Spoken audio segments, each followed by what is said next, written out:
Aloha guys, thoughts for consideration on your own self-doctoring, self-dentistry, etc., etc. You can buy a dental pick and do what, through the teeth, what dentists do. Research coconut oil. They do a coconut oil mouthwash, and that helps to affect the teeth positively. Also, extra soft brushes meant for kids are better. They do less damage to the teeth over time. I recommend Jason C Fresh toothpaste, the paste, not the gel.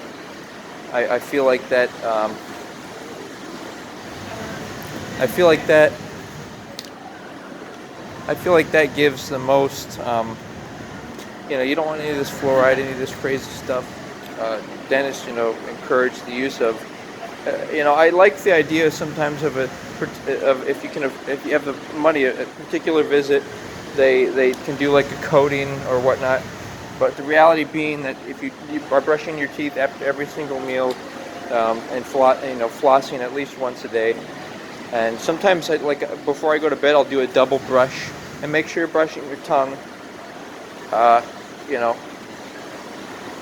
the point being is you want it to you don't have you want to make it as if you can't go to a dentist and that you're doing it because you absolutely have to, type of thing. And the same goes with other forms of health, like doing stretching, and you can knead your hands, knead your body, even knead like your whole body, even private areas, genitals, to get the blood flowing, get everything moving. You can massage, all of these things, even second chakra activation.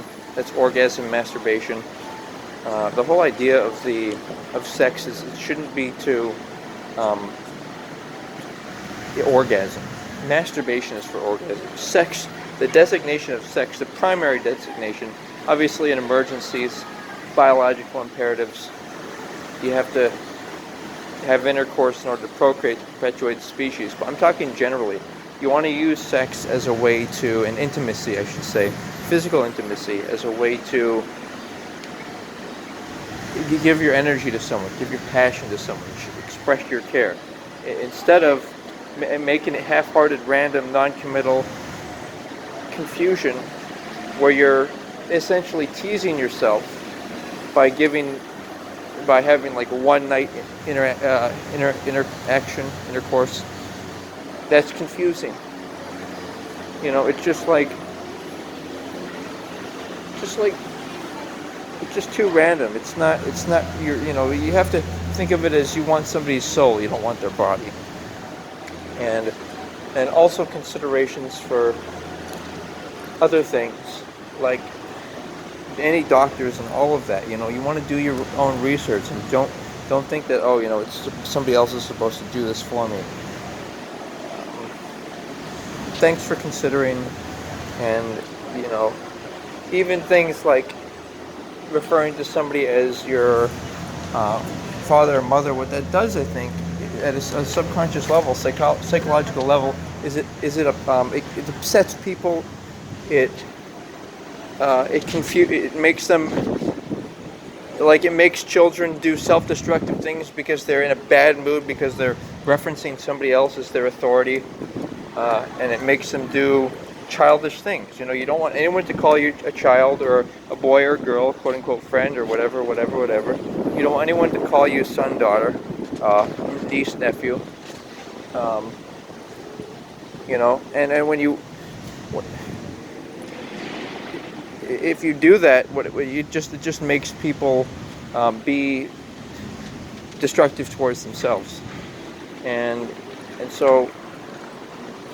Ideally, you want to be working with people, not for them. Be knowledgeable, know how to be a worker, know how to be a supervisor. And even if whatever position you are, you're working with people and you're expecting this person to be a good supervisor, be a good worker, for example. And that puts you in a position of power, where you're not just mindlessly saying, oh, this is my boss, or oh, I work for this person or this company. But rather you're saying, I'm doing this. You may not like it very much. Maybe you're doing it to sustain your basic needs. But then therein lies the interesting thing of what is. There's this kind of social, can be this social pressure to make money or start a family, or even have a certain type of car, home, or even have a car or home at all. And that pressure isn't. It shouldn't be. You know, it may be something you want, but me, I feel like if you don't like the way the world is, then it's more applicable for you, and this is what I practice, is to improve the world. And maybe that you know, I just everything I'm talking about has to do with less and less with monetary exchange, and more with trading goods and services, and spiritually uplifting each other, and people caring for people instead of people caring about things. And there is a balance. It's fun to have certain things, um, but basically, the whole idea of pain, like it's great to have a justice system, police, maybe maybe attorneys, doctors, etc. But in an ideal world, you have less and less of that, and less of people having to pay people high costs in order to